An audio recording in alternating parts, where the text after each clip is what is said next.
जय श्री कृष्ण। आज मैं आपको पितृपक्ष में सुनने वाली कथा का चौथा अध्याय सुनाऊंगी। इसमें श्री कृष्ण भगवान से अर्जुन पूछते हैं, कर्म और अक्रम के तत्व को जानना क्या है। क्रम में अक्रम को देखना, अक्रम में क्रम देखना, अर्थात कर्म करते हुए निर्लिप्त रहना और निर्लिप्त रहते हुए कर्म करना। इस रीति से संपूर्ण कर्म करने वाला ही योगी है और बुद्धिमान है। वह बुद्धिमान क्या है? जिसके संपूर्ण कर्म संकल्प और कामना से रहित होते हैं, तो जिसके संपूर्ण कर्म ज्ञानाग्नि से जल जाते हैं, उसको ज्ञानीजन भी पंडित भी बुद्धिमान कहते हैं। अर्थात यही उसकी बुद्धिमानी है। ऐसे पुरुष की स्थिति क्या होती है?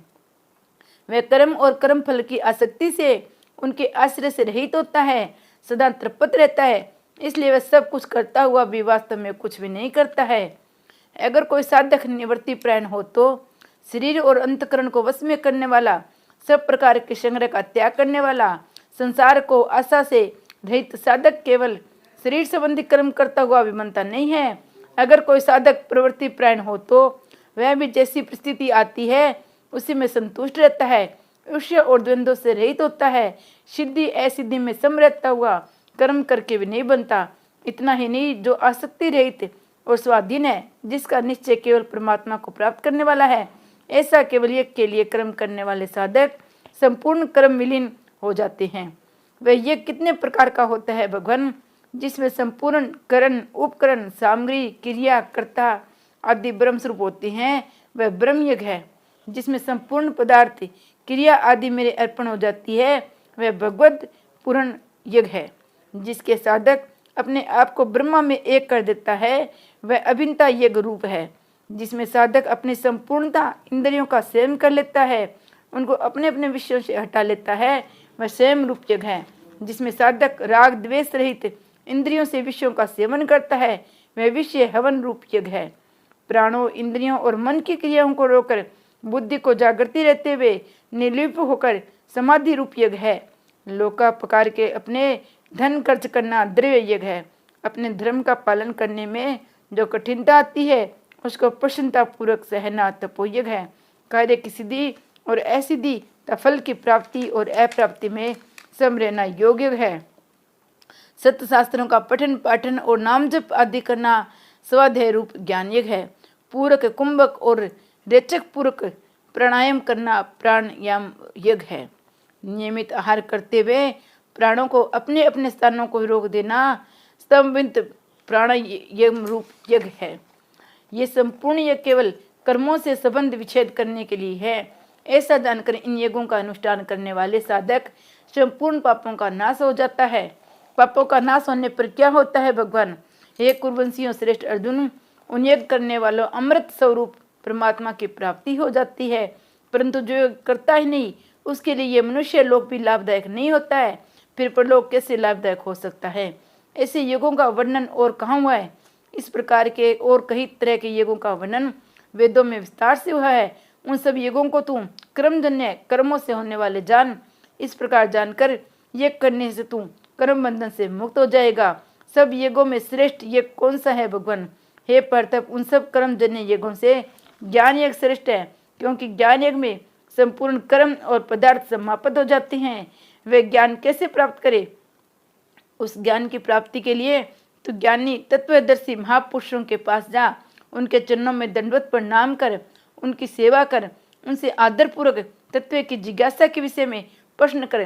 तभी ज्ञानी महापुरुष तुझे ज्ञान का उपदेश देंगे। उनके दिव्य ज्ञान से क्या होगा? हे अर्जुन, उस ज्ञान के प्राप्त होने पर तुझे फिर कभी मोह नहीं होगा, तथा उस ज्ञान से तू संपूर्ण प्राणियों को पहले अपने में और फिर मुझ में देखेगा और सब जगह एक परमात्मा का अनुभव करेगा। इस ज्ञान की क्या और कोई भी महिमा है? हाँ, अगर तू सब पापियों से भी अत्यंत पापी है तो भी तू ज्ञान रूपी नौका के द्वारा निसंदेह संपूर्ण पापों से भली भांति तर जाएगा। जैसे नौका से समुद्र तरने पर समुद्र तो रहता है, ऐसे पापों से तरने पर पाप तो रहते ही होंगे। नहीं अर्जुन, जैसे प्रज्वलित अग्नि लकड़ियों को सर्वथा भस्म कर देती है, ऐसे ज्ञान रूपी अग्नि संपूर्ण कर्मों को भस्म कर देती है। अतः इस मनुष्य लोक में ज्ञान के समान पवित्र कोई नहीं है। उसी ज्ञान को कर्मयोग के द्वारा सिद्ध हुआ मनुष्य अवश्य ही स्वयं अपने अपने में पा लेता है। जो ज्ञान कर्मयोग से सिद्ध हुए मनुष्य को अपने आप प्राप्त हो जाता है, वह ज्ञान अन्य साधकों को किस प्रकार प्राप्त होता है। इंद्रियों को वश में करने वाले साधन प्रायण और श्रद्धावान साधक को वह ज्ञान प्राप्त होता है और ज्ञान को प्राप्त होकर वह बहुत जल्दी परम शांति को प्राप्त हो जाता है। इस ज्ञान की प्राप्ति में बाधा क्या है? जो खुद तो जानता नहीं और दूसरे पर श्रद्धा करता है नहीं, दूसरे की बात मानता नहीं, जिसके भीतर में संशय पड़ा रहता है, ऐसे मनुष्य का पतन हो जाता है। ऐसे संशय वाले मनुष्य के लिए न ये लोक सुखदायी होता है न परलोक ही। संशय के नष्ट होने पर क्या होता है भगवान? हे धन्य जय, जिसने समता के द्वारा संपूर्ण कर्मों से संबंध विच्छेद कर लिया हो और ज्ञान के द्वारा संपूर्ण संशयों का नाश कर दिया है, ऐसे स्वरूप प्राण मनुष्य का कर्म नहीं बांधते। अतः हे भरतवंशी अर्जुन, तू हृदय में स्थित अज्ञान से उत्पन्न होने वाले संशय का ज्ञान रूप तलवार से छेदन करके संता से स्थित हो जा और युद्ध के लिए खड़ा हो जाओ, अपने कर्तव्य पालन के लिए खड़े हो जाओ। अब 5वां अध्याय। अर्जुन बोले, हे कृष्ण, कभी तो आप कर्मों के त्याग की यथार्थ सांख्य योग की प्रशंसा करते हैं, कभी कर्म योग की। अतः इन दोनों साधनों से जो निश्चित कल्याणकारक हो वह मेरे लिए कहिए। भगवान श्री कृष्ण बोले, सांख्य योग और कर्म योग ये दोनों ही श्रेष्ठ है, परंतु इन दोनों में भी सांख्य योग की अपेक्षा कर्म योग श्रेष्ठ है। कर्म योग श्रेष्ठ क्यों है भगवान? हे महाबाहु, जो किसी ने भी राग और द्वेष नहीं करता वह कर्म योगी नित्य ही संन्यासी जानने योग्य है, क्योंकि द्वंद्व से रहित होने पर वह सुखपूर्वक संसार बंधन से मुक्त हो जाता है। आपने कहा कि दोनों श्रेष्ठ है, तो क्या दोनों की फल प्राप्ति में कोई भेद नहीं है? बेसमझ लोग ही सांख्य योग और कर्म योग को अलग अलग फल वाले कहते हैं, पंडित बुद्धिमान लोग नहीं, क्योंकि इन दोनों में से किसी एक भी स्थिति होने पर साधक दोनों के फलों को प्राप्त कर लेता है। अर्थात जो फल सांख्य योग को प्राप्त होता है वही फल कर्म योगी को भी प्राप्त होता है। इसलिए जो सांख्य योग और कर्म योग को फल में एक देखता है वही ठीक देखता है। जब दोनों फल एक ही होता है तो फिर कर्म योग श्रेष्ठ कैसे है भगवान? हे महाबाहु, कर्म योग के बिना अर्थात सिद्धि असिद्धि में सम हुए बिना सांख्य योग की सिद्ध होना, समरूप स्वरूप में स्थित होना कठिन है, परंतु मननशील कर्म योगी असिद्धि में सम होकर सिंगरी समरूप ब्रह्मा को प्राप्त कर लेता है। वह कर्म योग से ब्रह्मा को कैसे प्राप्त कर लेता है भगवान? इंद्रियों को जीतने वाला, निर्मल अंतकरण वाला, शरीर को वश में करने वाला, संपूर्ण प्राणियों को अपने आप को स्थित देखने वाला कर्म योग कर्म करता हुआ भी कर्मों से लिप्त नहीं होता, अर्थात परमात्मा को प्राप्त हो जाता है। सांख्य योगी कर्मों से कैसे निर्लिप्त रहता है? सत्य असत के तत्वों को जानकर सत्य में स्थित रहने वाला सांख्य योगी देखता, सुनता, स्पर्श करता, सूंघता, खाता, जाता, सोता, श्वास लेता, बोलता, मल मूत्र का त्याग करता हुआ, ग्रहण करता हुआ, आंखों को खोलता मिचता हुआ भी इंद्रियां ही अपने अपने विषयों में बरत रही है ऐसे समझते हैं और मैं कुछ भी नहीं करता हूँ ऐसा अनुभव करके कर्मों से निर्लिप्त रहता है। कर्म योग और सांख्य योग दोनों ही कर्मों से निर्लिप्त करते हैं। ऐसे निर्लिप्त रहने का और भी कोई उपाय है क्या भगवान? हाँ, भक्ति योग है। भक्ति योगी आसक्ति त्याग करके तथा संपूर्ण कर्मों को भगवान में अर्पण करके कर्म करता है। अतः वह भी जल में कमल के पत्ते की तरह पापों से कर्मों से लिप्त नहीं होता। भगवान भक्ति योगी तो आप में समर्पण के उद्देश्य से कर्म करता है, अतः वह लिप्त नहीं होता, परंतु कर्म योगी किस उद्देश्य से कर्म करता हुआ लिप्त नहीं होता है भगवान? कर्म योगी इंद्रियां, शरीर, मन, बुद्धि के साथ समता न करके फल शक्ति का त्याग करके केवल अंतकरण की शुद्धि के लिए कर्म करता है। अतः कर्म योगी कर्म फल की इच्छा के त्याग करके सदा रहने वाले परम शांति को प्राप्त हो जाता है, परंतु जो योगी नहीं है वह कामना के कारण कर्म फल में आसक्त होकर बंध जाता है। सांख्य योगी के द्वारा कर्म किस प्रकार होते हैं भगवान? शरीर, इंद्रियां और मन को वश में किया हुआ सांख्य योगी मन से संपूर्ण कर्मों को 9 द्वार वाले शरीर में छोड़कर न करता हुआ न करवाता हुआ सुखपूर्वक अपने स्वरूप में स्थित रहता है। सांख्य योगी तो न कर्म करता है न कर्म करवाता है, पर परमात्मा तो करवाते होंगे भगवान। परमात्मा न तो किसी मनुष्य के कर्तापन की रचना करते हैं न किसी से कर्म करवाते हैं, न कर्म फल के साथ किसी का संबंध जोड़ते हैं, परंतु मनुष्य अपने अपने स्वभाव आदत के अनुसार ही कर्म करते हैं। अपने को उन कर्मों का कर्ता मान लेते हैं, फिर कर्म फल के साथ साथ अपने संबंध भी अपने आप हो जाते हैं। वे परमात्मा किसी के कर्तापन आदि रचना नहीं करते, पर प्राणियों के कर्म फल तो ग्रहण करते ही होंगे। भगवान सर्वव्यापी परमात्मा किसी के भी पाप और पुण्य कर्म को ग्रहण नहीं करते, किंतु अज्ञान के द्वारा स्वरूप का ज्ञान ढका होने से वे जीव मोहित हो जाते हैं, अर्थात अपने को कर्मों का कर्ता भोक्ता मान लेते हैं, जिसे वे जन्मते और मरते रहते हैं।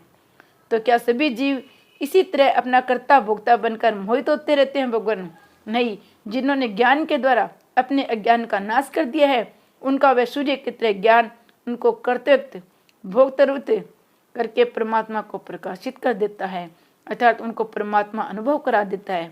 उस परमात्मा का अनुभव और किसको होता है? भगवान जिनकी बुद्धि और मन तदाकार हो रहा है, जिनकी स्थिति परमात्मा तव है, ऐसे प्राण साधक जिन ज्ञान के द्वारा पाप पुण्य से रहित होकर परमात्मा को प्राप्त हो जाते हैं, उनका फिर पुनः जन्म नहीं होता है। जो परमात्मा को प्राप्त हो जाते हैं, उन महापुरुषों का ज्ञान विहार काल में कैसा रहता है? भगवान वे तत्व युग महापुरुष विद्या विनय संपन्न ब्राह्मणों में और चंडाल में, गाय हाथी कुत्ते में भी एक समरूप परमात्मा को ही देखते हैं, न कि खान पान आदि विहार से उनके साथ एकता रखते हैं। समदर्शी होने से क्या होता है? जिनका मन सर्वथा साम्य अवस्था में अर्थात परमात्मा में स्थित हो गया है, उन्होंने ये जीते जी संसार को जीत लिया है, अर्थात वे संसार से ऊंचे उठ गए हैं। कारण कि ब्रह्मा निर्दोष और सम है, इसलिए समस्त रूप ब्रह्मा में भी स्थित रहते हैं। ऐसी साम्य अवस्था में स्थित होने का क्या उपाय क्या है? भगवान विहार में प्रिय अप्रिय अर्थात अनुकूल प्रतिकूल परिस्थिति होने पर भी जो हर्ष और शोक नहीं करता, वह मोह रहित स्थिर बुद्धि वाला ब्रह्मा को जानने वाला मनुष्य परमात्मा में ही स्थित रहता है।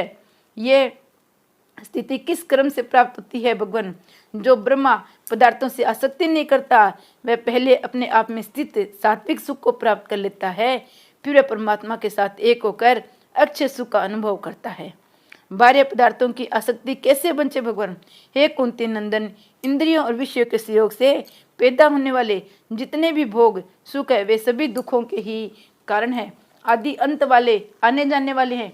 इसलिए वे कि मनुष्य उनमें रमण नहीं करते हैं। उन भोगों में रमण न करने वाले मनुष्य की क्या विशेषता है? भगवान जो मनुष्य शरीर छूटने से पहले ही काम क्रोध के वेग को सहन करने में समर्थ हो जाता है, अर्थात काम क्रोध के वेग को उत्पन्न ही नहीं होने देता, वह सुखी है, वही योगी है, वही नर अर्थात बहादुर है।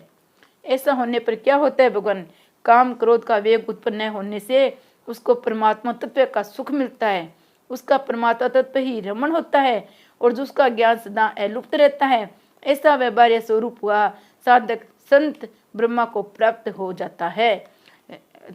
उस शांत ब्रह्मा को प्राप्त कौन करता है और कैसे? भगवान जिनको शरीर इंद्रियां मन बुद्धि वश में है, जिनकी संपूर्ण प्राणियों की में रति है, जिनके मन की सब दुविधाएं संशय मिट गए हैं, जिनके सब पाप नष्ट हो गए हैं, ऐसे वे की साधक निर्भय को ब्रह्मा की प्राप्ति होती है।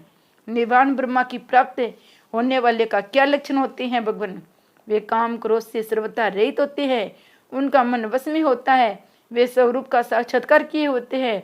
ऐसे सांख्य योगियों को जीते जी मरने के बाद भी निवारण ब्रह्मा ही प्राप्त होते हैं। ये निर्वाण ब्रह्मा किसी दूसरे साधन से भी प्राप्त किया जा सकता है क्या? भगवान हाँ, ध्यान योग से प्राप्त किया जा सकता है। ब्रह्मा विषयों को छोड़कर अर्थात संपूर्ण विषयों का त्याग करके नेत्रों की दृष्टि की भूमि के बीच में स्थित करके नासिका में विचरने वाले प्राण अपान का अर्थात रेचक पुरुष का सम्मान करके जिसकी इंद्रियां मन और बुद्धि अपने वश में हैं, ऐसी वे इच्छा भय और क्रोध से रहित मोक्ष प्राण साधक सदा मुक्ति है। और दूसरा कोई सुगम साधन है जिससे सब सुगमता पूर्वक मुक्त हो जाए? भगवान हाँ, भक्ति योग है जो मुझे संपूर्ण लोगों को महान ईश्वर, संपूर्ण प्राणियों को परम सुहृद, स्वार्थ रहित दयालु और प्रेमी तथा संपूर्ण यज्ञों और तपों को भोक्ता जान लेता है, दृढ़ता से मान लेता है, अर्थात अपने को कभी भोक्ता नहीं मानता, उसे परम शांति की प्राप्ति हो जाती है। श्री कृष्ण भगवान की जय।